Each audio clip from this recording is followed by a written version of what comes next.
Everyone, welcome back. आज की इस वीडियो में हम बात करने वाले हैं इंडियन कॉन्ट्रैक्ट एक्ट से दो इंपॉर्टेंट टॉपिक की। टॉपिक नंबर 1 होगा आपका क्वाजी कॉन्ट्रैक्ट से रिलेटेड। टॉपिक नंबर 2 होगा आपका वो 5 सर्कमस्टेंसेस जो सेक्शन 68 से लेके सेक्शन 72 तक वर्क करती हैं। तो सबसे पहले स्टार्ट करने से पहले आज के क्वाजी कॉन्ट्रैक्ट की हैशटैग लाइन सुनो, खर्चो तुम अमीर बने हम।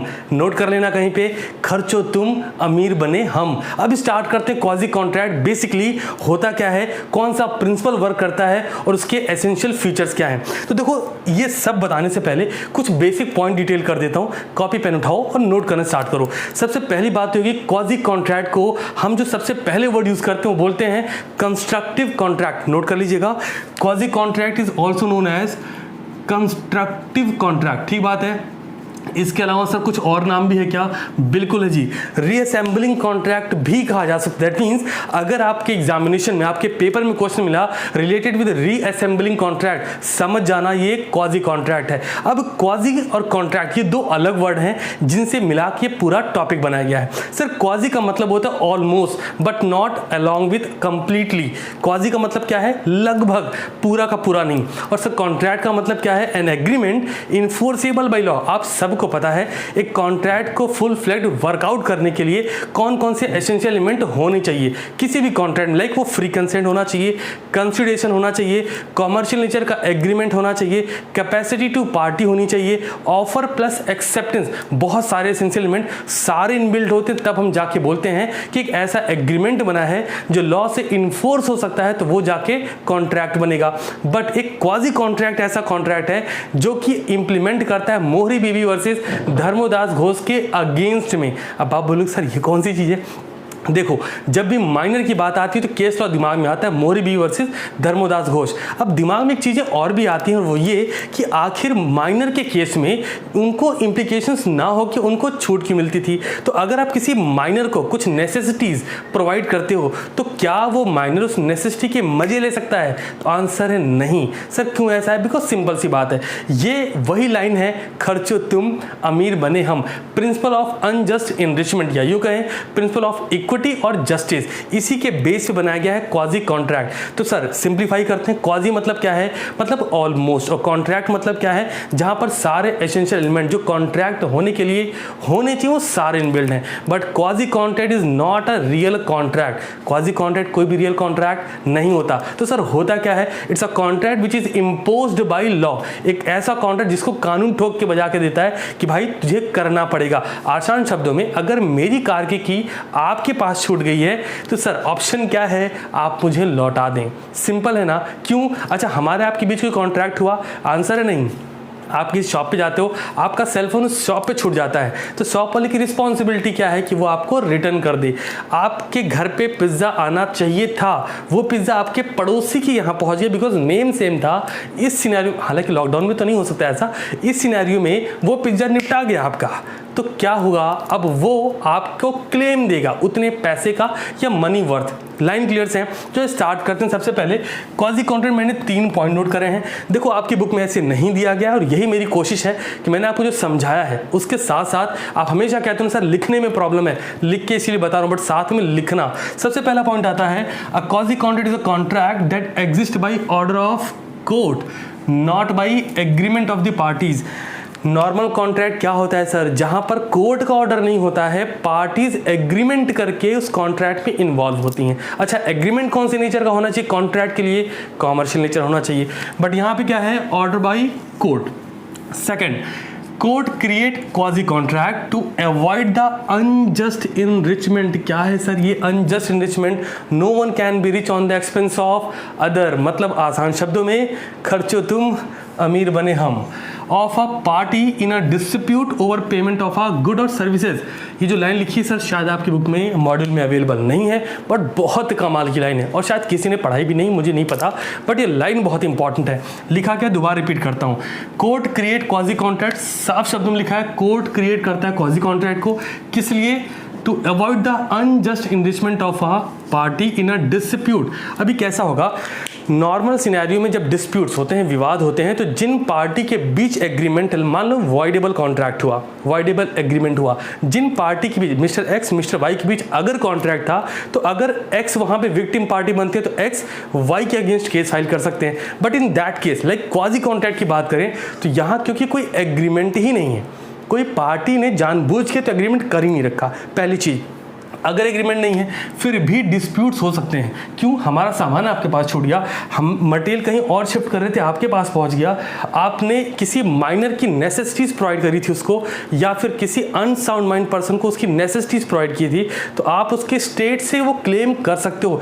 एक बात यहाँ ध्यान रखना, जब भी हम माइनर या अनसाउंड माइंड पर्सन की बात करते हैं, उनको नेसेसिटी प्रोवाइड करने की बात करते हैं, तो हमेशा हम उनके स्टेट से क्लेम कर सकते हैं, ना कि उनके पेरेंट्स से। क्वेश्चन पढ़ लेना ध्यान से, अगर प्रैक्टिकल प्रॉब्लम बनी उसमें ये मेंशन किया गया है कि पेरेंट आर लाइबल, तो आंसर लिखना नहीं। क्यों? स्टेट लाइबल होगा, पेरेंट लाइबल नहीं होगा। सो थर्ड पॉइंट की बात करेंगे, सेक्शन 68 टू सेक्शन 72, ये भी आज कंप्लीट एक्सप्लेन करेंगे 68 टू 72 में क्या लिखा गया है, विथ एग्जांपल करेंगे।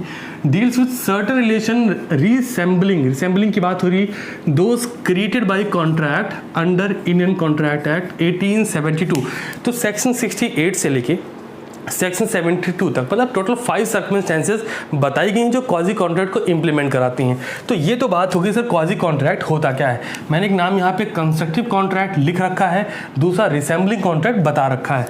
अब हम मेंशन करेंगे कौन सा प्रिंसिपल क्वाजी कॉन्ट्रैक्ट पे वर्क करता है। तो लिखा है quasi contract based on principle of equity और justice.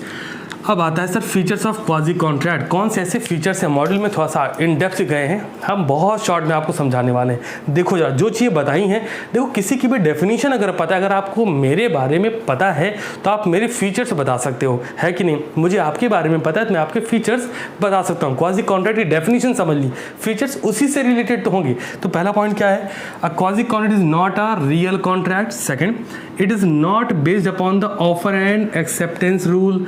It does not arise from any formal agreement, किसी तरह का एग्रीमेंट नहीं होता, बस अराइज हो जाता है। Next, quasi contract is imposed by law, कौन लागू करेगा, कानून लागू करेगा। नेक्स्ट आएगा, it is a right which is available not against the entire world. ये वो राइट है जो पूरे वर्ल्ड के अगेंस्ट में नहीं आपको मिल रहा है। किसके लिए मिल रहा है?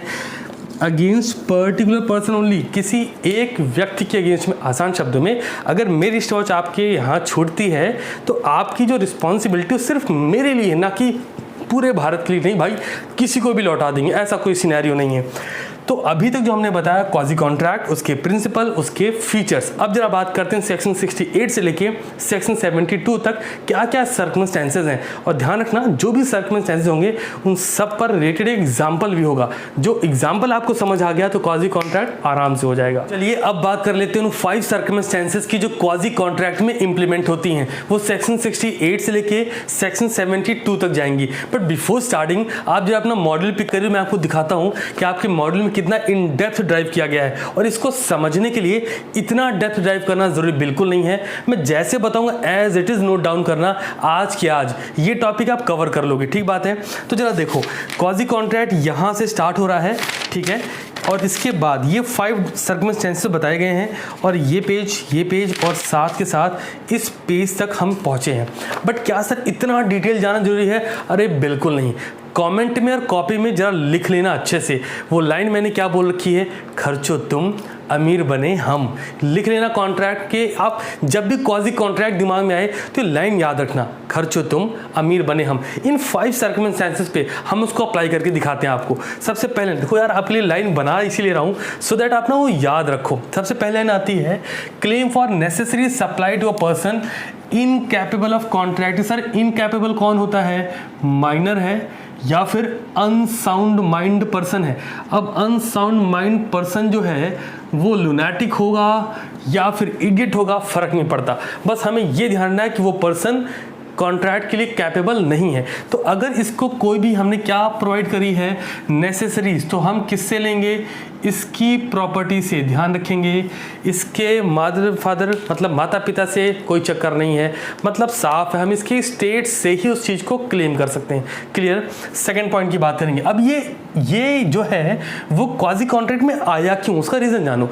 मान लो अगर क्वाजी कॉन्ट्रैक्ट दैट मीन्स अगर इसे लॉ इम्पोज नहीं करता तो कोई किसी माइनर की किसी अनसाउंड माइंड पर्सन की हेल्प नहीं करता। अब लोग माइनर की अनसाउंड माइंड पर्सन की हेल्प करते हैं और बदले में चाहते हैं अगर उसकी कोई property available, that mean help मतलब ये नहीं कि एक दिन का खाना खिला दिया, हेल्प मतलब ये है अगर कोई बच्चा 6 साल का है तो उसको 18 साल तक जब तक वो मेजॉरिटी ना ले ले, वो मेजर ना हो जाए, तब तक उसके सारे खर्चों को पूरा करना, उसकी सारी बेसिक नेसेसिटीज़ को पूरा करना। इट्स मतलब बहुत ज़्यादा अमाउंट यहाँ खर्च होगा, तो वो अमाउंट जो बंदा खर्च कर रहा है वो क्लेम करेगा किससे, उसकी प्रॉपर्टी से। और ये कॉन्ट्रैक्ट क्वाजी कॉन्ट्रैक्ट में लॉ ने इम्पोज किया है सो दैट आप खर्च करो, मस्त खर्च करो और आप क्लेम कर लो उसकी प्रॉपर्टी से, लेकिन उसके मदर फादर से नहीं कर सकते। सेकंड, सेक्शन 69 कहता है payment by an interested person. यहाँ पे मैं आपको एग्जांपल बताता हूँ। देखो, एक बंदा है लीजी, एक बंदा है लेजर और तीसरा है गवर्नमेंट। अब इसको ध्यान से समझना, बहुत इन डेप्थ मत जाना कि सर कैसे होगा, आसान शब्दों में बताता हूँ।